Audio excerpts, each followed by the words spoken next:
ನಾರಾಯಣಾಯ ಪರಿಪೂರ್ಣಗುಣಾರ್ಣವಾಯ ವಿಶ್ವೋದಯೋ ಸ್ಥಿತಿಲಯೋ ನಿಯತಿಪ್ರದಾಯ ಜ್ಞಾನಪ್ರದಾಯ ವಿಬುಧ ಅಸುರ ಸೌಖ್ಯ ದುಃಖ ಸತ್ಕಾರಣಾಯ ವಿತತಾಯ ನಮೋ ನಮಸ್ತೆ. ಶ್ರೀ ಗುರುಭ್ಯೋ ನಮಃ. ಅಜಾಮಿಳನ ಚರಿತ್ರೆಯ ವ್ಯಾಜ್ಯದಿಂದ ಅಗಾಧವಾದ ಭಗವನ್ನಾಮ ಮಹಿಮೆಯನ್ನು ಕೇಳಿ ಸಂತುಷ್ಟನಾದ ಪರೀಕ್ಷಿತ್ ರಾಜನು ಶುಕಮುನೀಶ್ವರರನ್ನು ಕುರಿತು, ಬ್ರಹ್ಮರ್ಷಿವರ್ಯರೇ, ಸ್ವಯಂಭುವ ಮನ್ವಂತರದಲ್ಲಿ ದೇವತೆಗಳು, ಅಸುರರು, ಮನುಷ್ಯರು, ಪಶುಪಕ್ಷಿ ಮೃಗಾದಿಗಳು ಅಲ್ಲದೆ ತೀರ್ಯತ್ರಾಣಿಗಳು ಮತ್ತು ಜಲಚರ ಪ್ರಾಣಿಗಳು ಅಗಾಧ ಸೃಷ್ಟಿಕ್ರಮವನ್ನು ಹಿಂದೆ ಸಂಗ್ರಹವಾಗಿ ತಿಳಿಸಿದ್ದೀರಿ. ನನಗೆ ಆಗಿನಿಂದ ಪರಮಪುರುಷನು ಕೊನೆ ಮೊದಲಿಲ್ಲದ ಈ ಸೃಷ್ಟಿ ಕಾರ್ಯವನ್ನು ಯಾವ ಶಕ್ತಿಯನ್ನು ಅವಲಂಬಿಸಿ ನಡೆಸುತ್ತಿರುವನು ಎಂಬುದನ್ನು ತಿಳಿಯಬೇಕೆಂಬ ಆಸೆ ಉದಯಿಸಿದೆ. ಅದನ್ನು ದಯಮಾಡಿ ಪೂರ್ಣಗೊಳಿಸಬೇಕು ಎಂದು ಪ್ರಾರ್ಥಿಸಿದನು. ಆಗ ಸುಖಮುನೀಂದ್ರರು, ಕೇಳು ರಾಜೇಂದ್ರ, ಪ್ರಾಚೀನ ಬರ್ಹಿರಾಜನ ಚರಿತ್ರೆಯನ್ನು ಕೇಳಿರುವಷ್ಟೇ. ಅವನಿಗೆ 10 ಮಂದಿ ಮಕ್ಕಳಿದ್ದು ಅವರು ಪ್ರಚೇತಸರು ಎಂದು ಪ್ರಸಿದ್ಧರಾದರು. ಆ 10 ಮಂದಿ ರಾಜಕುಮಾರರು ಬಹುಕಾಲ ಸಮುದ್ರದಲ್ಲಿ ಮುಳುಗಿ ತಪಸ್ಸು ಮಾಡುತ್ತಲಿದ್ದು ಮೇಲಕ್ಕೆದ್ದು ಬಂದಾಗ ಎಲ್ಲೆಲ್ಲೂ ಗಿಡಮರಗಳು ದಟ್ಟವಾದ ಕಾಡುಗಳಾಗಿ ಬೆಳೆದು ಭೂಭಾಗವೆಲ್ಲ ಮುಚ್ಚಿ ಹೋಗುತ್ತಿದ್ದನ್ನು ಕಂಡು ವಿಶೇಷವಾಗಿ ಕೋಪಗೊಂಡು ಲೋಕದಲ್ಲಿ ಗಿಡಮರ ವನಸ್ಪತಿಗಳ ಹುಟ್ಟೇ ಇಲ್ಲದಂತೆ ಮಾಡಬೇಕೆಂದು ಸಂಕಲ್ಪಿಸಿ ಬಾಯಿಯಿಂದ ಬಿರುಗಾಳಿ ಅಗ್ನಿಗಳನ್ನು ಸೃಷ್ಟಿಸಿ ಆ ವೃಕ್ಷ ಸಂತತಿಯ ಮೇಲೆ ಪ್ರಯೋಗಿಸಿದರು. ಒಡನೆಯೇ ಭಯಂಕರವಾದ ಕಾಳ್ಗಿಚ್ಚು ವ್ಯಾಪಿಸಿ ಸಕಲ ಗಿಡಮರಗಳು ದಹಿಸಲಾರಂಭಿಸಿದವು. ಈ ಅನಾಹುತವನ್ನು ಕಂಡು ಓಷಧೀಶನಾದ ಚಂದ್ರನು ಅವರ ಬಳಿಗೆ ಬಂದು, ಅಯ್ಯ ರಾಜಪುತ್ರರೇ, ಪ್ರಜೆಗಳಿಗೂ ಪಶುಪಕ್ಷಿ ಮೃಗಾದಿಗಳಿಗೂ ಆಹಾರಾದಿಗಳನ್ನು ಒದಗಿಸಿ ಆಶ್ರಯರೂಪನಾಗಿರುವ ಈ ವನಸ್ಪತಿ ವರ್ಗವನ್ನು ನೀವು ಹೀಗೆ ನಾಶಗೊಳಿಸುವುದು ಯುಕ್ತವಲ್ಲ. ಪೂರ್ವದಲ್ಲಿ ಭಗವಂತನು ದೇವಪಿತೃ ಮಾನವಾದಿಗಳಿಗೆ ಹವ್ಯಕಷ್ಟ ರೂಪವಾದ ಸಕಲ ವಸ್ತು ಸಮುದಾಯವನ್ನು ಒದಗಿಸುವುದಕ್ಕಾಗಿಯೇ ಈ ಸಸ್ಯ ವನಸ್ಪತಿ ವರ್ಗಗಳನ್ನು ಗಿಡಮರಗಳನ್ನು ಸೃಷ್ಟಿಸಿ ಈ ಸ್ಥಾವರ ಭೂತಗಳು ಜಂಗಮ ಭೂತಗಳಿಂದ ಆಧಾರವಾಗಿರಬೇಕೆಂದು ನಿಯಮಿಸಿರುವನು. ಪ್ರಜಾಧಿಪತಿಗಳಾದ ನೀವು ಇವುಗಳನ್ನೆಲ್ಲ ರಕ್ಷಿಸಿ ಭಗವಂತನ ಈ ಸೃಷ್ಟಿ ಕಾರ್ಯವನ್ನು ಮುಂದುವರಿಸಲು ಸಹಾಯಕವಾಗಬೇಕಲ್ಲದೆ ಇವುಗಳನ್ನು ದಹಿಸಲಾಗದು. ಈ ಕೋಪವನ್ನು ಶಮನ ಮಾಡಿಕೊಳ್ಳಿ. ಈ ವೃಕ್ಷಲತಾದಿ ಸರ್ವವಸ್ತು ಸಮುದಾಯದಲ್ಲೂ ಅಂತರಾತ್ಮನಾಗಿ ನೆಲೆಗೊಂಡಿರುವ ಭಗವಂತನ ಅನುಗ್ರಹಕ್ಕೆ ಪಾತ್ರರಾಗಿರಿ. ನೀವು ಭಗವಂತನಿಂದ ಪ್ರಜಾವೃದ್ಧಿ ಕಾರ್ಯಕ್ಕಾಗಿಯೇ ನೇಮಿತರಾಗಿರುವ ಆದ್ದರಿಂದ ಈ ವೃಕ್ಷಗಳಿಂದಲೇ ಈವರೆಗೆ ಪೋಷಿತಳಾಗಿದ್ದ ಮಾರೀಷೆ ಎಂಬ ಈ ಅಪ್ಸರ ಕನ್ಯೆಯು ಪತ್ನಿಯನ್ನಾಗಿ ಸ್ವೀಕರಿಸಿ ಇವಳ ಮೂಲಕ ಭಗವತ್ ಸಂಕಲ್ಪ ಕಾರ್ಯವನ್ನು ನೆರವೇರಿಸಿರಿ ಎಂದು ನುಡಿದನು. ಪ್ರಚೇತಸರು ಚಂದ್ರನ ನುಡಿದ ಆ ಯುಕ್ತಿಯುಕ್ತವಾದ ಮಾತನ್ನು ಚಿತ್ತವಿಟ್ಟು ಕೇಳಿ ಅನುಮೋದಿಸಿದನು. ಮತ್ತು ಆ 10 ಮಂದಿ ರಾಜಪುತ್ರರು ಮಾರೀಷೆ ಎಂಬ ಕನ್ಯೆಯನ್ನು ಪಾಣಿಗ್ರಹ ಮಾಡಿಕೊಂಡು ಅವಳಲ್ಲಿ ಪ್ರಾಚೇತಸರೆಂಬ ಪುತ್ರರನ್ನು ಪಡೆದರು. ಈ ಪ್ರಾಚೇತಸನೇ ಹಿಂದೆ ರುದ್ರನ ಕೋಪದಿಂದ ದಕ್ಷಯಾಗ ಕಾಲದಲ್ಲಿ ದೇಹತ್ಯಾಗ ಮಾಡಿದ್ದ ದಕ್ಷ ಪ್ರಜೇಶ್ವರನು. ಈ ಪ್ರಾಚೇತಸನ ಸಂತತಿಯೇ ಇಂದು 3 ಲೋಕದಲ್ಲಿ ವಿಸ್ತರಿಸಿರುವುದು. ಈತನು ಪ್ರಾರಂಭಕ್ಕೆ ಮನಸ್ಸಂಕಲ್ಪದಿಂದ ದೇವಾಸುರ ಮನುಷ್ಯ ವರ್ಗಗಳನ್ನು ಜಲಚರಗಳನ್ನು ಸೃಷ್ಟಿಸಿದನಾದರೂ ಅವು ಮುಂದೆ ವೃದ್ಧಿ ಹೊಂದಲಿಲ್ಲವಾದ್ದರಿಂದ ವಿಂಧ್ಯ ಪರ್ವತ ಪ್ರಾಂತವನ್ನಾಶ್ರಯಿಸಿ ಅಲ್ಲಿ ಅಘಮರ್ಷಣವೆಂಬ ಪುಣ್ಯತೀರ್ಥದಲ್ಲಿ ತ್ರಿಕಾಲ ಸ್ನಾನ ಮಾಡುತ್ತಾ ತಪಸ್ಸಿನಿಂದ ಭಗವಂತನನ್ನು ಆರಾಧಿಸಿ ಹಂಸಗುಹ್ಯನೆಂಬ ದಿವ್ಯ ಸ್ತೋತ್ರದಿಂದ ಶ್ರೀಹರಿಯನ್ನು ಸ್ತುತಿಸತೊಡಗಿದನು.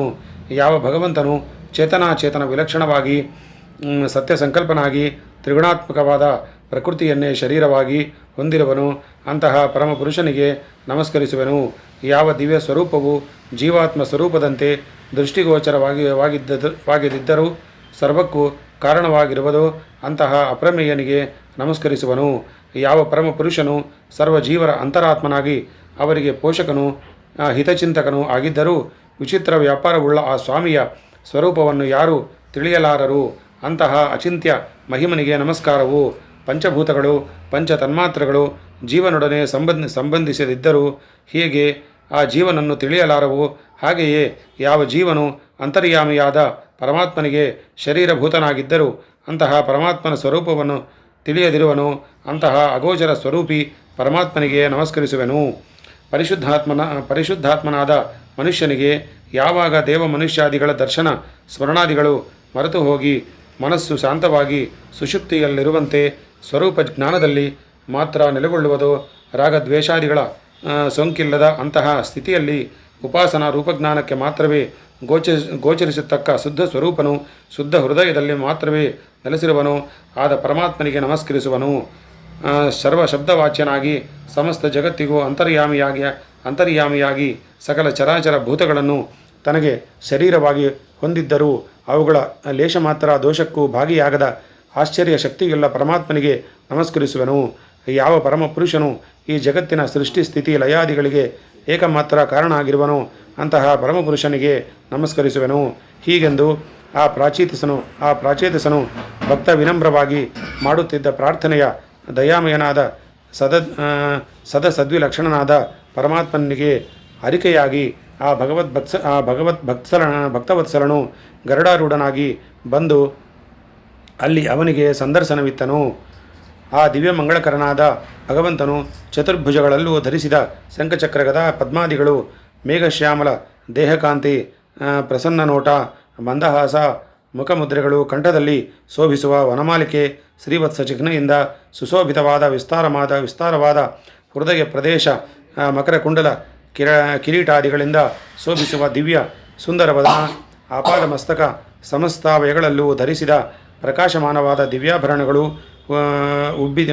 ಹುಟ್ಟಿದ್ದ ಮನೋಹರವಾದ ದಿವ್ಯ ಪೀತಾಂಬರ ಇವುಗಳ ಪ್ರಭೆಯಿಂದ ನಯನ ಮನೋಹರವಾಗಿರಲು ಭಗವಂತನ ಆ ಸುಂದರ ವಿಗ್ರಹವನ್ನು ಕಂಡು ಪ್ರಾಚೇತಸನು ಪರಮಾನಂದಗೊಂಡು ಸಾಷ್ಟಾಂಗ ಪ್ರಣಾಮ ಮಾಡಿದನು. ಭಗವದ್ ದರ್ಶನದ ಆ ಆನಂದಾತಿಶಯದಿಂದ ಅವನ ಮನಸ್ಸು ಬುದ್ಧಿ ಇಂದ್ರಿಯಗಳೆಲ್ಲವೂ ತುಂಬಿ ಹೋಗಿದ್ದುದರಿಂದ ತನ್ನ ಕೋರಿಕೆ ಏನೆಂಬುದನ್ನು ಭಗವಂತನಲ್ಲಿ ಕೊಳ್ಳಲಿಕ್ಕೂ ತೋರದೆ ಸ್ತಬ್ಧನಾಗಿ ನಿಂತಿದ್ದನು. ಆಗ ಸರ್ವಜ್ಞನಾದ ಭಗವಂತನೇ ಅವನನ್ನು ಕುರಿತು, ಎಲೈ ಪ್ರಾಚೇತಸ, ನೀನು ಮಹಾಧೀಮಂತನು, ಭಾಗ್ಯವಂತನು. ನಿನ್ನ ಅಗಾಧ ತಪಸ್ಸಿಗಾಗಿ ಮೆಚ್ಚಿ ನಿನ್ನ ವಿಷಯದಲ್ಲಿ ಪ್ರಸನ್ನನಾಗಿದ್ದೇನೆ. ನಿನ್ನ ತಪಸ್ಸು ಸಿದ್ಧಿಯಾಯಿತು. ಲೋಕದಲ್ಲಿ ಪ್ರಜಾವೃದ್ಧಿಯಾಗಬೇಕು. ಪ್ರಾಣಿಗಳು ಅಗಾಧ ಸಂಖ್ಯೆಯಿಂದ ಹೆಚ್ಚಿ ಸೃಷ್ಟಿ ಕಾರ್ಯವು ಸಾರ್ಥಕವೆನ್ನಿಸಬೇಕು ಎಂಬ ನಿನ್ನ ಅಭಿಪ್ರಾಯವು ನನಗೆ ಸಮ್ಮತವಾದುದು. ಬ್ರಹ್ಮ ರುದ್ರೇಂದ್ರಾದಿಗಳು ಪ್ರಜಾಧಿಪತಿಗಳಾದ ಸ್ವಯಂಭುವ ಮನವೇ ಮುಂತಾದ ಮನುಮುನಿಗಳು ನನ್ನ ಅಂಶಗಳಿಂದ ನನ್ನ ಈ ಅಭಿಪ್ರಾಯವನ್ನು ನೆರವೇರಿಸಲಕ್ಕಾಗಿಯೇ ಜನಿಸಿದ್ದೀರಿ. ತಪಸ್ಸೆಂಬುದೇ ನನ್ನ ಹೃದಯವು, ವಿದ್ಯೆಯೇ ನನ್ನ ಶರೀರವು, ಕ್ರಿಯೆಗಳೇ ನನ್ನ ಆಕಾರವು, ಯಜ್ಞಾದಿ ಕ್ರತುಗಳೇ ನನ್ನ ಅಂಗಗಳು, ದಾನ ಧರ್ಮಾದಿಗಳೇ ನನ್ನ ಮನಸ್ಸು, ದೇವತೆಗಳೇ ನನ್ನ ಪ್ರಾಣವು. ಚೇತನಗಳಾದ ಈ ಸಮಸ್ತವು ಸೂಕ್ಷ್ಮ ದೇಶೆಯಲ್ಲಿ ನನ್ನಲ್ಲಿ ಮರೆಸಿಕೊಂಡಿದ್ದು ನನ್ನ ಸಂಕಲ್ಪಾನುಸಾರ ಬ್ರಹ್ಮಾಂಡ ರೂಪವಾದ ಈ ಸೃಷ್ಟಿಯಾಗಿ ತೋರ್ಪಟ್ಟಿದೆಯೇ. ಚತುರ್ಮುಖನಾದ ಬ್ರಹ್ಮದೇವನು ನನ್ನಿಂದ ಪ್ರೇರಿತನಾಗಿಯೇ ತಪಸ್ಸಿದ್ಧಿ ಹೊಂದಿ ಸೃಷ್ಟಿ ಸಾಮರ್ಥ್ಯವನ್ನು ಪಡೆದು ಪ್ರಜಾಧಿಪತಿಗಳಾದ ನಿಮ್ಮನ್ನು ಸೃಷ್ಟಿಸಿದನು. ಲೋಕಾಭಿವೃದ್ಧಿಗೆ ತಪಸ್ಸೇ ಪ್ರಧಾನ ಶಕ್ತಿದಾಯಕ ಸಾಮಗ್ರಿಯು. ನೀನು ಪಂಚಜನನೆಂಬ ಪ್ರಜಾಧಿಪತನ ಮಗಳಾದ ಆಸಿಕ್ನಿ ಎಂಬ ಕನ್ಯೆಯನ್ನು ಪತ್ನಿಯಾಗಿ ಸ್ವೀಕರಿಸು. ಇನ್ನು ಮುಂದಿನ ಲೋಕಾಭಿವೃದ್ಧಿ ಕಾರ್ಯವೆಲ್ಲ ನನ್ನ ಸಂಕಲ್ಪಾನುಸಾರ ಈ ದಾಂಪತ್ಯ ಧರ್ಮಾಚರಣೆಯಿಂದಲೇ ಸಾಗಲಿ, ನಿನಗೆ ಶುಭವಾಗಲಿ ಎಂದು ನುಡಿದು ಭಗವಂತನು ಕಣ್ಮರೆಯಾದನು. ಪ್ರಾಚೇತಸನು ಭಗವಂತನ ಆದೇಶದಂತೆ ಪಂಚಜನ ಪುತ್ರಿಯನ್ನು ಮದುವೆಯಾಗಿ ಆಕೆಯಲ್ಲಿ 10,000 ಮಂದಿ ಪುತ್ರರನ್ನು ಪಡೆದನು. ಅವರು ಹರಿಯಸ್ವರೆಂದು ಕರೆಯಲ್ಪಡುತ್ತಾ ಒಂದೇ ಅಭಿಪ್ರಾಯವುಳ್ಳವರು, ಒಂದೇ ಧರ್ಮವನ್ನು ಆಚರಿಸುವರು ಆಗಿದ್ದರು. ತಂದೆಯಾದ ಪ್ರಾಚೇತಸನಿಂದ ಪ್ರಜಾಭಿವೃದ್ಧಿ ಕಾರ್ಯದಲ್ಲಿ ನಿಯಮಿತರಾಗಿ ಅವರೆಲ್ಲರೂ ಪಶ್ಚಿಮ ದಿಕ್ಕನ್ನು ಕುರಿತು ಪ್ರಯಾಣ ಮಾಡಿ ಸಿಂಧೂ ನದಿ ಸಮುದ್ರವನ್ನು ಸೇರುವ ಸ್ಥಳದಲ್ಲಿನ ನಾರಾಯಣ ಸರಸ್ಸೆಂಬ ಪುಣ್ಯತೀರ್ಥದ ಬಳಿಗೆ ಬಂದರು. ಆ ಸರಸ್ಸು ಅನೇಕ ಮಂದಿ ಮಹರ್ಷಿಗಳಿಂದ ಬಹುಕಾಲಾರಭ್ಯ ಸೇವಿಸಲ್ಪಟ್ಟು ವಿಶೇಷ ಮಹಿಮೋಪೇತವಾಗಿದ್ದಿತ್ತು.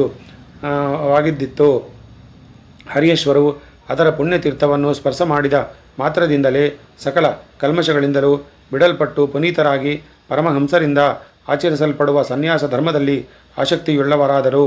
ಆದರೂ ತಮ್ಮ ತಂದೆಯ ಆಜ್ಞೆಗೆ ಅದು ವಿರೋಧವಾಗಿದ್ದುದರಿಂದ ಅಷ್ಟರಲ್ಲೇ ಜಾಗೃತರಾಗಿ ಪುನಃ ಪ್ರಜಾಭಿವೃದ್ಧಿಗಾಗಿ ತಕ್ಕ ಯೋಗ್ಯತಾ ಪ್ರಾಪ್ತಿಗಾಗಿ ತಪಸ್ಸು ಮಾಡಲಾರಂಭಿಸಿದರು. ಆ ವೇಳೆಗೆ ಆ ಸ್ಥಳಕ್ಕೆ ನಾರದ ಮಹರ್ಷಿಗಳು ಆಗಮಿಸಿ ಅವರ ತಪಸ್ಸಿನ ಉದ್ದೇಶವೇನೆಂಬುದನ್ನು ತಿಳಿದು ಅವರನ್ನು ಕುರಿತು, ಅಯ್ಯ ಕುಮಾರರೇ, ಇದೇನು? ನೀವು ಪ್ರಪಂಚವೆಂದರೇನು? ಅದರ ಅಂತಿಮ ಪರಿಣಾಮವೆಂತೆಂದು ಎಂಬ ಯಾವ ವಿಚಾರವನ್ನು ಯೋಚಿಸದೆ ಸಂತಾನ ಅಪೇಕ್ಷೆಯಲ್ಲಿ ತೊಡಗಿರುವಿರಲ್ಲ. ಈ ಪ್ರಪಂಚದಲ್ಲಿ ಮನುಷ್ಯನು ಸಾಧಿಸಬೇಕಾದುದು ಪರಮಪುರುಷ ಸಾನ್ನಿಧ್ಯ ಪ್ರಾಪ್ತಿ ಎಂಬುದನ್ನರಿಯದೆ ನೀವು ಈ ವ್ಯರ್ಥ ಕಾರ್ಯದಲ್ಲಿ ನಿರತರಾಗಿರುವರಲ್ಲಿಯ ನಿಮ್ಮ ಬುದ್ಧಿಗೆ ನಾನೇನು ಹೇಳಲಿ? ಈ ಕರ್ಮ ಮಾರ್ಗದಲ್ಲಿ ನಿರತರಾದವರಿಗೆ ಎಂದಿಗಾದರೂ ಬಿಡುಗಡೆಯುಂಟೆ? ಸಂಸಾರವೆಂಬ ಸೆರೆಮನೆಯಲ್ಲಿ ಒಮ್ಮೆ ಸಿಕ್ಕಬಿದ್ದ ಮೇಲೆ ಅದರ ದುರಂತ ಪ್ರವಾಹದ ಸೆಳವಿಗೆ ಸಿಕ್ಕು ಅದರಿಂದ ಹೊರಕ್ಕೆ ಬರುವ ಮಾರ್ಗವನ್ನೇ ಕಾಣದೆ ನಷ್ಟವಾಗಿವಿರಲ್ಲ. ಸೃಷ್ಟಿ ಕಾರ್ಯಕ್ಕೆಂದು ತಪಸ್ಸು ಮಾಡುವ ಈ ಬುದ್ಧಿಯು ನಿಮಗೇಕೆ ಹುಟ್ಟಿತು ಎಂದರು. ನಾರದ ಮಹರ್ಷಿಗಳ ಈ ಬೋಧನೆಯ ಸೂಕ್ಷ್ಮಮತಿಗಳು ವಿಚಾರ ಸಂಪನ್ನರು ಆದ ಆ ಹರಿಯಶ್ವ ಕುಮಾರರಿಗೆ ಯುಕ್ತವೆಂದೇ ತೋರಿತು. ಪಂಚಭೂತಗಳ ಅಂಶಗಳಿಂದ ನಿರ್ಮಿತವಾಗಿ ಕರ್ಮಬದ್ಧನಾದ ಜೀವನ ಆವಾಸ ಸ್ಥಾನವಾದ ಈ ದೇಹದ ಒಂದು ಹಿಂದು ಮುಂದಿನ ಪರಿಣಾಮಗಳನ್ನು ಯೋಚಿಸದೆ ನಾವು ಮೋಸ ಹೋಗಿದ್ದುದು ನಿಜ.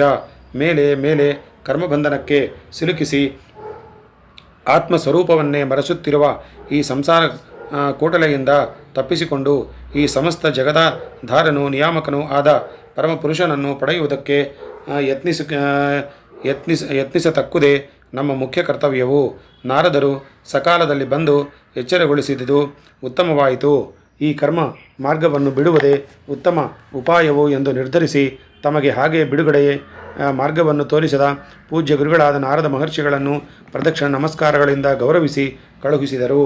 ತರುವಾಯ ಅವರೆಲ್ಲರೂ ಒಂದೇ ಮನಸ್ಸಿನಿಂದ ನಿವೃತ್ತಿ ಮಾರ್ಗಗಳನ್ನು ಅವಲಂಬಿಸಿ ಜನ್ಮ ಮೃತ್ಯು ನಿವಾರಕನಾದ ಭಗವಂತನ ಪಾದಾರವಿಂದಗಳಲ್ಲಿ ನೆಟ್ಟ ಮನಸ್ಸುಳ್ಳವರಾಗಿ ಆರಾಧಿಸಿ ತಮ್ಮ ಭೌತಿಕ ದೇಹಗಳನ್ನು ನೀಗಿ ಸದ್ಗತಿಯನ್ನೈದಿದರು.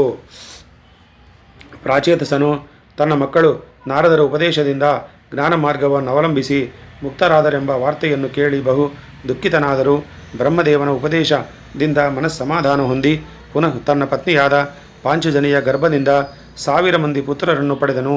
ಕಾಲಕ್ರಮದಲ್ಲಿ ಪ್ರಬುದ್ಧರಾದ ಅವರಿಗೂ ಪ್ರಜಾಭಿವೃದ್ಧಿ ನಿರತರಾಗಬೇಕೆಂಬ ಚತುರ್ಮುಖ ಬ್ರಹ್ಮದೇವನ ಸಂದೇಶವನ್ನು ಅವರಿಗೆ ತಿಳಿಸಿ ಕಳುಹಿಸಿದನು.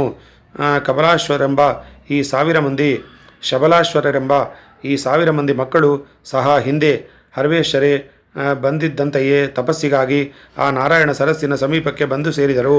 ಅವರೆಲ್ಲರೂ ಆ ಪವಿತ್ರ ಜಲಸ್ಪರ್ಶದಿಂದ ಶುದ್ಧ ಮನಸ್ಕರಾಗಿ ಪ್ರಣವ ಮಂತ್ರ ಜಪನಿಷ್ಠರಾಗಿ ಕೇವಲ ಜಲಪಾನ ಪರ್ಣಾಹಾರ ವಾಯುಭಕ್ಷಣ ಮುಂತಾದ ರೀತಿಯ ಉಗ್ರ ತಪಸ್ಸಿನಲ್ಲಿ ನಿರತರಾದರು.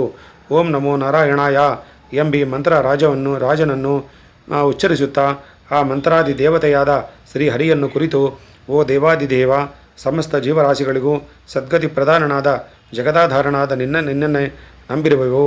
ಸಕಲ ಜೀವಾತ್ಮರ ಹೃದಯ ಕಮಲದಲ್ಲೂ ನೆಲೆಗೊಂಡು ಪ್ರೇರಿಸುತ್ತಾ ಸಕಲ ನಿಯಾಮಕನಾಗಿರುವ ನೀನು ಸಕಲ ಕಲ್ಯಾಣ ಗುಣ ವಿಶಿಷ್ಟನು, ದೋಷದೂರನು ಆದುದರಿಂದ ಸರ್ವೇಶ್ವರನಾದ ನಿನಗೆ ಶರಣಾಗತರಾಗಿ ನಮಸ್ಕರಿಸುವವು ಎಂದು ಪ್ರಾರ್ಥಿಸುತ್ತಿದ್ದರು. ಆ ವೇಳೆಗೆ ಪುನಃ ನಾರದ ಮಹರ್ಷಿಗಳು ಅಲ್ಲಿಗೆ ಬಂದು, ಎಲೈ ಕುಮಾರರೇ, ನೀವು ನಿಮ್ಮ ಅಣ್ಣಿಂದರಂತೆಯೇ ಈ ಸಂಸಾರ ಮಾರ್ಗವನ್ನು ಅನುಸರಿಸಲು ಪ್ರಯತ್ನಿಸುತ್ತಿರುವಂತಿದೆ. ಇದು ಬಂಧಕವಾದ ಮಾರ್ಗವೆಂಬುದನ್ನು ಅರಿತು ನಿಮ್ಮ ಅಣ್ಣಂದಿರು ಇದನ್ನು ತ್ಯಜಿಸಿ ತಮ್ಮ ಪುಣ್ಯಬಲದಿಂದ ಉತ್ತಮ ಗತಿಯನ್ನು ಹೊಂದಿ ಸುಖಿಸುತ್ತಿರುವರು. ನೀವು ನಿಮ್ಮ ಆ ಸೋದರರಲ್ಲಿ ವಾತ್ಸಲ್ಯವುಳ್ಳರಲ್ಲವೇ? ಅವರು ಅನುಸರಿಸಿದ ಧರ್ಮ ಸೂಕ್ಷ್ಮವನ್ನರಿತು ಸದ್ಗತಿಯನ್ನು ಹೊಂದುವುದೇ ಉತ್ತಮವಲ್ಲವೇ ಎಂದು ಬೋಧಿಸಿದರು. ಮಹಾತ್ಮರಾದ ನಾರದ ಮಾತಿನಲ್ಲಿ ಈ ಶಬಲಾಶ್ವರಿಗೂ ವಿಶ್ವಾಸ ಹುಟ್ಟಿತು. ಅವರು ತಮ್ಮ ಅಣ್ಣಂದರಂತೆಯೇ ಜ್ಞಾನ ಮಾರ್ಗವನ್ನು ಅವಲಂಬಿಸಿ ಮೋಕ್ಷಕಾಂಕ್ಷಿಗಳಾದರು. ಇತ್ತ ದಕ್ಷ ಪ್ರಾಚೇತಸನು ಅನೇಕ ದುಶ್ಶಕುನಗಳನ್ನು ಕಂಡು ತನ್ನ ಮಕ್ಕಳ ವಿಚಾರವೇನಾಯಿತೆಂದು ತಿಳಿಯಲು ಯತ್ನಿಸಲಾಗಿ ಈ ಶಬಲಾಶ್ವರರು ಸಹ ಹರಿಯಾಶ್ವರರಂತೆಯೇ ನಾರದರ ಉಪದೇಶದಿಂದ ತನ್ನ ಆದೇಶಕ್ಕೆ ವಿರುದ್ಧವಾಗಿ ನಿವೃತ್ತಿ ಮಾರ್ಗವನ್ನು ಅವಲಂಬಿಸಿದರೆಂದು ತಿಳಿದು ಬಂದಿತು. ಹೀಗೆ ತನ್ನ ಮಕ್ಕಳು ನಷ್ಟರಾದುದಕ್ಕಾಗಿ ಅತಿಶಯವಾಗಿ ದುಃಖಿಸುತ್ತಿದ್ದಾಗಲೇ ದೈವಿಕವಾಗಿ ಅಲ್ಲಿಗೆ ನಾರದರು ಆಗಮಿಸಿದರು.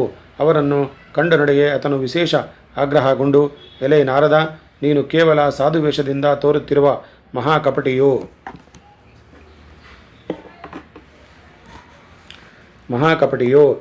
ಸ್ವಧರ್ಮನಿಷ್ಠರಾಗಿದ್ದ ನನ್ನ ಮಕ್ಕಳಿಗೆ ದುರ್ಬೋಧನೆ ಮಾಡಿ ನನ್ನ ಮಕ್ಕಳನ್ನೆಲ್ಲ ಹಾಳು ಮಾಡಿದೆ. ಮನುಷ್ಯನಾಗಿ ಹುಟ್ಟಿದವನು ದೇವಋಣ, ಪಿತೃಋಣ, ಋಷಿ ಋಣಗಳನ್ನು ತೀರಿಸಿಕೊಳ್ಳದೆ ಭ್ರಷ್ಟನಾದರೆ ಅವನಿಗೆ ಇಹದಾಗದಲ್ಲಿ ಪರದ ಪರದಲ್ಲಾಗಲಿ ಸದ್ಗತಿ ಲಭಿಸಿತೆ.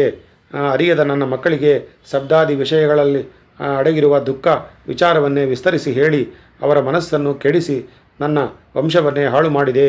ಹೀಗೆ ಪ್ರಾಣಿಗಳ ಕೇಡನ್ನೇ ಬಯಸುತ್ತಿರುವ ನೀನು ಭಗವದ್ಭಕ್ತನೆಂಬ ಸೂಗಿನಿಂದ ಸಾಧುವೇಷಧಾರಿಯಾಗಿ ಜನರನ್ನು ವಂಚಿಸುತ್ತಿರುವುದು ಬಹು ನೀಚ ಕಾರ್ಯವು. ಮನುಷ್ಯನು ತಾನಾಗಿಯೇ ಅನುಭವಿಸಿ ವಿಷಯಗಳ ಅಸಾರತೆ ಸಾರತೆಯನ್ನು ಅರಿತು ವಿರಕ್ತನಾಗಬೇಕಲ್ಲದೆ ಕೇವಲ ಇನ್ನೊಬ್ಬರ ಬೋಧನೆಯಿಂದ ಕಲಿತ ವಿರಕ್ತಿಯು ಎಷ್ಟು ಮಟ್ಟಿಗೆ ದೃಢವಾಗಿದ್ದಿತ್ತು. ನಾರದ ಯಾರಿಗೂ ಕೇಡೆಣಿಸದೆ ಭಗವಂತನ ನಿಯಾಮಕ ವಿಧಿಯಂತೆ ಗೃಹಸ್ಥ ಧರ್ಮದಲ್ಲಿ ನಡೆಯುತ್ತಿದ್ದ ನಮಗೆ ಇಂತಹ ಅಪಕಾರವನ್ನು ಮಾಡಿರುವೆ. ಆದ್ದರಿಂದ ನೀನು ಒಂದು ಕ್ಷಣವೂ ಒಂದೆಡೆಯಲ್ಲಿ ನಿಲ್ಲದಂತೆ ಸದಾ ಪರದೇಶಿಯಂತೆ ಸುತ್ತುತ್ತಿರು ಎಂದು ಶಪಿಸಿದನು. ರಾಜೇಂದ್ರ ಪ್ರಾಚೇತಸನು ಮಹೋಗ್ರ ಕೋಪದಿಂದ ನುಡಿದ ಕ್ರೂರ ವಾಕ್ಯಗಳನ್ನು ಕೊನೆಯಲ್ಲಿ ಅವನು ನುಡಿದ ಶಾಪವಾಕ್ಯವನ್ನು ಕೇಳಿದರು. ಸಾಧುವರಣ್ಯರಾದ ನಾರದ ಮಹರ್ಷಿಗಳು ಅವುಗಳನ್ನು ಶಾಂತಿ ರೀತಿಯಿಂದಲೇ ಸಹಿಸಿಕೊಂಡರು. ಪ್ರತಿಶಾಪ ಕೊಡಲು ಸಮರ್ಥರಾದರೂ ಬಾಯೆತ್ತಿ ಒಂದು ಮಾತನ್ನು ಆಡದೆ ತಾಳ್ಮೆಯಿಂದ ಇದ್ದರು. ಲೋಕದಲ್ಲಿ ಯಾವ ಮನುಷ್ಯನು ಪ್ರತಿಘಟಿಸಲು ಸಮರ್ಥನಾಗಿದ್ದರೂ ತಾಳ್ಮೆಯಿಂದ ಸಹಿಸಿಕೊಳ್ಳುವನು, ಅವನೇ ನಿಜವಾದ ಸಾಧುವು. ಶ್ರೀ ನಾರದರ ಸಾಧುತ್ವವು ಹೀಗೆ ಆದರ್ಶರೂಪವಾದುದು. ಪರೀಕ್ಷಿತ್ ರಾಜೇಂದ್ರ, ಮುಂದಿನ ಕಥಾಂಶವನ್ನು ಕೇಳು. ಪುತ್ರ ಮರಣದಿಂದ ಮಹಾಶೋಕ ಸಂತಪ್ತನಾಗಿದ್ದ ಪ್ರಾಚೇತಸನ ಬಳಿಗೆ ಪುನಃ ಪಿತಾಮಹನು ಬಂದು ಆತನನ್ನು ಹಲವು ಬಗೆಯಲ್ಲಿ ಸಂತೈಸಿದನು. ಚತುರ್ಮುಖ ಬ್ರಹ್ಮನ ಉಪಾಯ ಸೂಚನೆಯಂತೆ ದಕ್ಷನು ಈ ಬಾರಿ ತನ್ನ ಪತ್ನಿ ಆಸಿಕ್ನಿ ಎಂಬಾಕೆಯಲ್ಲಿ 60 ಮಂದಿ ಕನ್ಯೆಯರನ್ನು ಪಡೆದನು. ಇವರೆಲ್ಲರೂ ಪಿತೃವಾತ್ಸಲ್ಯರು. ಇವರ ಸಂತಾನವೇ ಇಂದು ಮೂರು ಲೋಕದಲ್ಲೂ ವ್ಯಾಪಿಸಿರುವುದು. ಇವರಲ್ಲಿ 10 ಮಂದಿಯನ್ನು ಧರ್ಮನಿಗೆ ವಿವಾಹ ಮಾಡಿ ಕೊಟ್ಟನು. 13 ಮಂದಿಯನ್ನು ಕಶ್ಯಪ ಮಹರ್ಷಿಗೆ ಧಾರೆ ಎರೆದುಕೊಟ್ಟನು. 27 ಮಂದಿಯನ್ನು ಚಂದ್ರನಿಗೆ ವಿವಾಹ ಮಾಡಿದನು. ಉಳಿದವರಲ್ಲಿ 2 ರುದ್ರನಿಗೂ, ಅಂಗೀರಸಿಗೆ 2 ಕೃಶಾಶ್ವನಿಗೆ 2 ಕೊಟ್ಟನು. ಮಿಕ್ಕ 4 ತಾರ್ಕ್ಷನೆಂಬುವನಿಗೆ ಅರ್ಪಿಸಿದನು. ಈ ದಕ್ಷಕನ್ಯೆಯರಿಂದ ಹುಟ್ಟಿದ ಅತಿ ಮುಖ್ಯವಾದ ಸಂತಾನ ವಿವರಗಳನ್ನು ಹೇಳುವೆನು ಕೇಳು. ಚಂದ್ರಪತ್ನಿಯರು ಕೃತ್ತಿಕೆ, ಭರಣಿ, ರೋಹಿಣಿ ಮುಂತಾದ 27 ಮಂದಿ. ದಕ್ಷನು ಇವರೆಲ್ಲರಲ್ಲೂ ಸಮಾನ ಪ್ರೇಮವಿಟ್ಟು ನೋಡಿಕೊಳ್ಳುವಂತೆ ಚಂದ್ರನಿಗೆ ಆಜ್ಞಾಪಿಸಿದನಾದರೂ ಚಂದ್ರನು ರೋಹಿಣಿಯನ್ನು ಮಾತ್ರ ವಿಶೇಷವಾಗಿ ಪ್ರೀತಿಸಿ ಮಿಕ್ಕವರನ್ನು ಅನಾದಾರ ಮಾಡಿದನೆಂದು ತಿಳಿದು ದಕ್ಷನು ಅವನನ್ನು ಕ್ಷಯರೋಗ ಪೀಡಿತನಾಗೆಂದು ಶಪಿಸಿದನು. ಚಂದ್ರನು ನಮ್ರನಾಗಿ ದಕ್ಷನನ್ನು ಪ್ರಾರ್ಥಿಸಿ ಕೃಷ್ಣಪಕ್ಷದಲ್ಲಿ ಕ್ಷಯಿಸಿದ ಕಳೆಗಳನ್ನು ಶುಕ್ಲಪಕ್ಷದಲ್ಲಿ ಪುನಃ ಪಡೆಯುವಂತೆ ಹೊರಪಡೆದನು. ಅಂಗೀರಸನ್ನು ಮದುವೆಯಾದ ಸ್ವಧೆ, ಸತಿ ಎಂಬಿಬ್ಬರಲ್ಲಿ ಕ್ರಮವಾಗಿ ಪಿತೃದೇವತೆಗಳು, ವೇದಾಭಿಮಾನಿ ದೇವತೆಗಳು ಹುಟ್ಟಿದರು. ತಾಕ್ಷನನ್ನು ಮದುವೆಯಾದ ದಕ್ಷಕನ್ಯೆಯರಲ್ಲಿ ಪತಂಗಿ ಎಂಬುವಳಲ್ಲಿ ಹಲವು ಬಗೆಯ ಪಕ್ಷಿ ಜಾತಿಗಳು, ಯಾಮಿನಿ ಎಂಬುವಳಲ್ಲಿ ಸಲಭಗಳು, ವಿನತೆಯಲ್ಲಿ ವಿಷ್ಣು ವಾಹನವಾದ ಗರುಡನು, ಸೂರ್ಯ ಸಾರಥಿಯಾದ ಅರುಣನು, ಕದ್ರು ಎಂಬ ನಾಲ್ಕನೆಯವಳಲ್ಲಿ ನಾನಾ ಜಾತಿಯ ಸರ್ಪಗಳು ಉದ್ಭವಿಸಿದವು. ರಾಜೇಂದ್ರ, ಇನ್ನು ಕಶ್ಯಪರ ಭಾರ್ಯೆಯಾದ ದಕ್ಷಕನ್ಯೆಯರ ಸಂತಾನವನ್ನು ಹೇಳುವೆನು ಕೇಳು. ಇವರಿಗೆ ಕ್ರಮವಾಗಿ ದಿತಿ, ಅದಿತಿ, ಧನು, ಕಾಷ್ಟೆ, ಅರಿಷ್ಟೆ, ಸುರಸೆ, ಇಳೆ, ಮುನಿ, ಕ್ರೋಧವಸೆ, ತಾಮ್ರ, ಸುರಭಿ, ಸುರಮೆ ಮತ್ತು ತಿಮಿ ಎಂದು ಹೆಸರು. ಈ 13 ಮಂದಿಯಲ್ಲಿ ತಿಮಿಯಿಂದ ಜಲಚರ ಪ್ರಾಣಿ ಸಂತಾನವೆಲ್ಲವೂ ಹುಟ್ಟಿತು.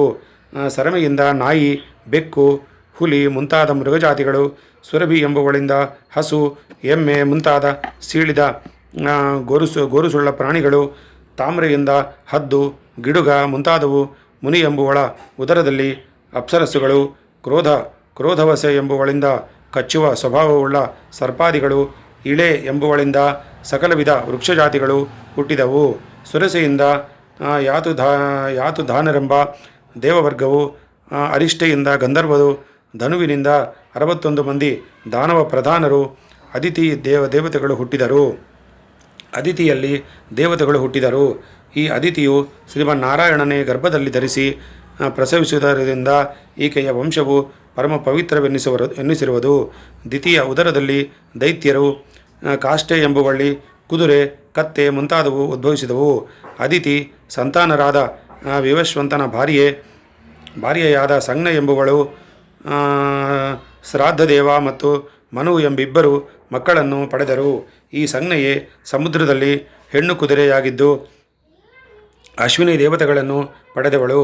ಇವಳೇ ಮತ್ತೊಮ್ಮೆ ಛಾಯೆಯಾಗಿ ಹುಟ್ಟಿ ಶನೈಶ್ವರ್ಯ ಮತ್ತು ಸಾರ್ವಣಿ ಮನು ಎಂಬಿಬ್ಬರು ಕುಮಾರರನ್ನು ತಪತಿ ಎಂಬ ಕುಮಾರಿಯನ್ನು ಪಡೆದಳು. ಅದಿತಿ ಪುತ್ರನಾದ ಆರ್ಯಮನು ಮಾತೃಕೆ ಎಂಬವಳನ್ನು ಪತ್ನಿಯಾಗಿ ಪಡೆದನು. ಈ ದಂಪತಿಗಳ ಮೂಲಕವಾಗಿಯೇ ಬ್ರಹ್ಮದೇವನು ಭೂಲೋಕದಲ್ಲಿ ಮನುಷ್ಯ ಜಾತಿಯನ್ನು ಹೆಚ್ಚಿಸಿದನು. ಯಾವುದು? ಅದಿತಿ ಪುತ್ರನಾದ ಆರ್ಯಮನು ಮಾತೃಕೆ ಎಂಬವಳನ್ನು ಪತ್ನಿಯಾಗಿ ಪಡೆದನು. ಈ ದಂಪತಿಗಳ ಮೂಲಕವಾಗಿಯೇ ಬ್ರಹ್ಮದೇವನು ಭೂಲೋಕದಲ್ಲಿ ಮನುಷ್ಯ ಜಾತಿಯನ್ನು ಹೆಚ್ಚಿಸಿದನು. ಹೀಗೆ ಈ ದಕ್ಷ ಕನ್ಯೆಯರ ಅದರಲ್ಲೂ ಮುಖ್ಯವಾಗಿ ಕಶ್ಯಪ ಮಹರ್ಷಿಯ ಸಂತಾನವೇ ಲೋಕದಲ್ಲಿ ಅತಿಶಯವಾಗಿ ವೃದ್ಧಿಗೊಂಡು ಬೆಳೆಯಿತು. ಇಂದ್ರನು ಪರೀಕ್ಷಿತ್ ನರೇಂದ್ರ ದೈತ್ಯ ಪ್ರಜಾಭಿವೃದ್ಧಿ ಕಾರ್ಯವು ಲೋಕದಲ್ಲಿ ಹೀಗೆ ನಡೆಯಿತಷ್ಟೇ. ಈ ಅಭಿವೃದ್ಧಿ ಕಾರ್ಯವನ್ನು ಅನುಸರಿಸಿ ವಿನಾಶಕ ಕಾರ್ಯವೂ ನಡೆಯಿತು. ಆ ವಿಚಾರವನ್ನು ಹೇಳುವನು ಕೇಳು. ಅದಿತಿಯ ಸೋದರಿ 12 ಮಂದಿ ಮಕ್ಕಳಲ್ಲಿ ತೃಷ್ಟ್ವ ಎಂಬುವನೊಬ್ಬನಿದ್ದನು. ಅವನು ದೈತ್ಯ ಸೋದರಿಯಾದ ರಸನೆ ಎಂಬವಳನ್ನು ಮದುವೆಯಾಗಿ ಅವಳಲ್ಲಿ ವಿಶ್ವರೂಪನೆಂಬ ಮಗನನ್ನು ಪಡೆದನು. ಈ ವಿಶ್ವರೂಪನು ಮಹಾವೀರ್ಯವಂತನು, ಅಗಾಧ ತಪಸ್ವಿಯು. ಇವನ ಮಹಾಯೋಗ್ಯತೆಯನ್ನು ಬ್ರಹ್ಮದೇವನೇ ಮೆಚ್ಚಿಕೊಂಡು ಇವನನ್ನು ದೇವತೆಗಳ ಗುರುವನ್ನಾಗಿ ಮಾಡಿಕೊಳ್ಳಲು ಒಮ್ಮೆ ಸಲಹೆ ಮಾಡಿದನು ಎಂದು ಶುಕಾಚಾರ್ಯರು ನುಡಿದರು.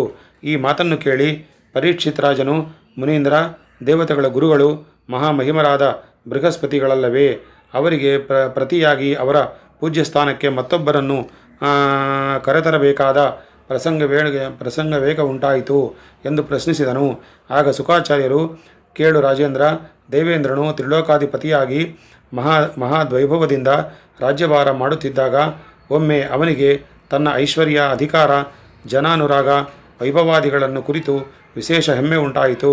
ಅದರ ಫಲವಾಗಿ ಒಂದು ದಿನ ಮಹಾಸಭೆಯಲ್ಲಿ 11 ರುದ್ರರು, 12 ಆದಿತ್ಯರು, 8 ವಸುಗಳು, ಮಹರ್ಷಿಗಳು, ವಿಶ್ವೇ ದೇವತೆಗಳು, ಸಿದ್ಧರು, ಸಾಧ್ಯರು, ಅಶ್ವಿನಿ ದೇವತೆಗಳು, ಗಂಧರ್ವರು, ವಿದ್ಯಾಧರರು, ಅಪ್ಸರಸುಗಳು ಮುಂತಾದ ಗಣಿತ ಪರಿವಾರದಿಂದ ಇಂದ್ರನು ಓಲಗಿಸಲ್ಪಡುತ್ತಿದ್ದ ಸಂದರ್ಭದಲ್ಲಿ ದೇವಗುರುಗಳಾದ ಬೃಹಸ್ಪತಿಗಳು ಸಭೆಗೆ ಆಗಮಿಸಿದರು.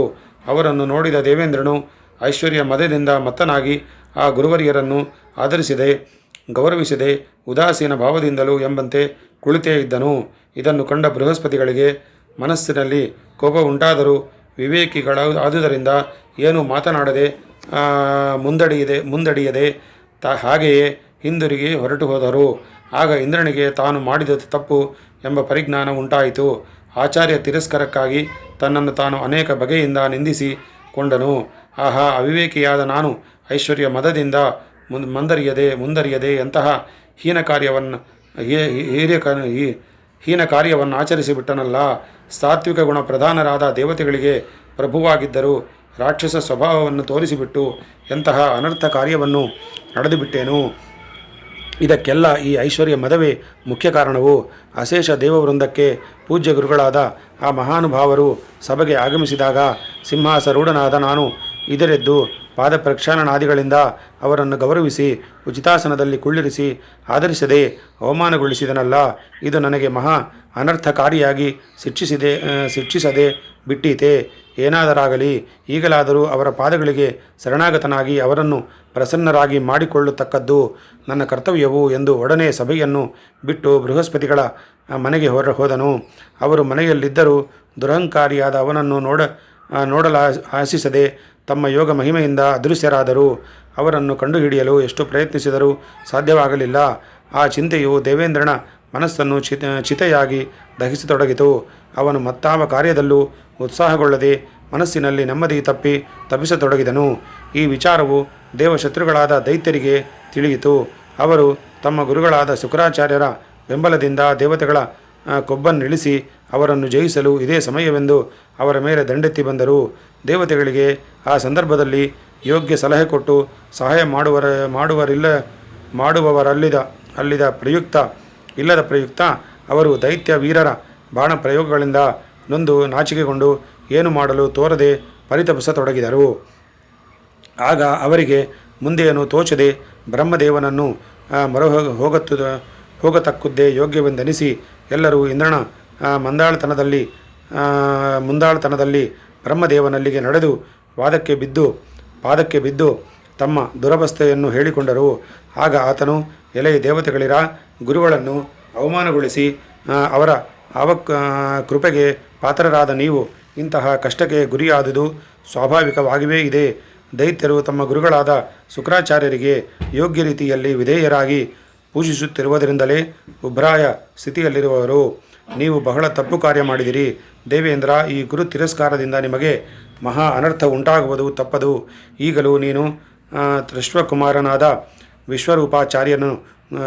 ವಿಶ್ವರೂಪಾಚಾರ್ಯನನ್ನು ಗುರುವನ್ನಾಗಿ ಸ್ವೀಕರಿಸು. ಅವನು ಮಹಾತಪಸ್ವಿ, ಜಿತೇಂದ್ರಿಯನು.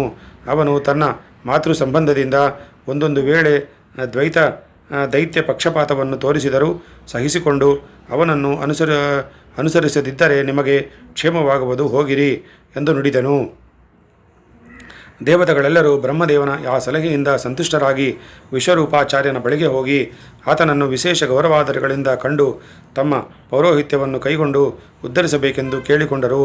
ಆತನು ದೇವರಾಜನು ತನ್ನಲ್ಲಿ ತೋರಿದ ಗೌರವಕ್ಕಾಗಿ ಸಂತುಷ್ಟನಾದರೂ, ಎಲೆ ದೇವವರೆಣ್ಯರೇ, ಪೌರೋಹಿತ್ಯವು ಬಹು ನಿಂದವಾದ ಕಾರ್ಯವು. ಅದು ಬ್ರಹ್ಮ ತೇಜಸ್ಸನ್ನು ಕೆಡಿಸಿ ಮನುಷ್ಯನನ್ನು ನಿಸ್ಸತ್ವನ್ನಾಗಿ ಬಿಡುವುದು. ನನಗೆ ಐಶ್ವರ್ಯ ಪದವಿಗಳಿಂದ ಆಗಬೇಕಾದದ್ದೇನಿಲ್ಲ. ನಾನು ನನ್ನ ಸ್ಥಿತಿಯಲ್ಲಿ ಸಂತುಷ್ಟನಾಗಿದ್ದೇನೆ. ಈಗ ನನ್ನ ಪಿತೃಸ್ವರೂಪರಾದ ನೀವುಗಳೆಲ್ಲ ಬಂದು ಕೇಳುತ್ತಿರುವುದರಿಂದ ನಾನು ಈ ನಿಮ್ಮ ಇಚ್ಛೆಯನ್ನು ನಿರಾಕರಿಸಲಾರೆನು ಎಂದು ನುಡಿದು ಪೌರೋಹಿತ್ಯವನ್ನು ಅಂಗೀಕರಿಸಿ ಆ ಸಂಬಂಧ ಕಾರ್ಯಗಳನ್ನು ಬಹು ಶ್ರದ್ಧಾಪೂರ್ವಕ ನಡೆಸುತ್ತಿದ್ದನು.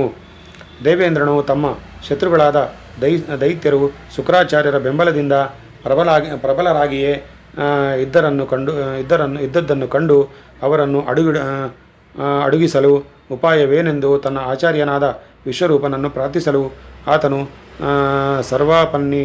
ಸರ್ವಾಪನ್ನಿ ವಾರಕವೂ ಶತ್ರುಜಯಕ್ಕೆ ಪರಮ ಸಾಧ್ಯಕವೂ ಆದ ನಾರಾಯಣ ಕವಚ ಎಂಬ ಮಹಾಮಂತ್ರವನ್ನು ದೇವೇಂದ್ರನಿಗೆ ಉಪದೇಶಿಸಿದನು.